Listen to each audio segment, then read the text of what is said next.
যন্ত্রণা শেষ তো আমি একটু কেন না করা হয়েছে না? বসেন বসেন বসেন। আপনার করিয়েন না, আপনার করিয়েন না, আমি করি না বসেন বসেন।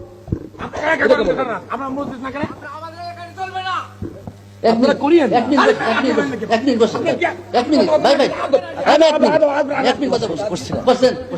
মিলাদ এবং কিয়াম জায়েজের দলিল নাকি আমাদের এলাকার মাযহাবীরা খুঁজে পায় না। কারো যদি চোখে কাঠের চশমা থাকে, দোষ কি আমাদের? আল্লাহর হাবিব সাল্লাল্লাহু আলাইহি ওয়াসাল্লামের মিলাদের কথা কোরআনেও আছে, হাদিসেও আছে।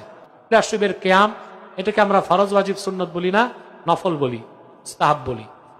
বুঝলেন? এখন মুস্তাহাবের দলিল কি? মুস্তাহাব দুই ভাবে প্রমাণিত হয়। ইন্নাল ইস্তিহবাবা তারাতান ইয়াকুনু বিন নাস ওয়া তারাতান ইয়াকুনু বিল কিয়াস। মুস্তাহাব কখনো নস দিয়ে প্রমাণ হয়, মুস্তাহাব কখনো কিয়াস দিয়ে প্রমাণ হয়।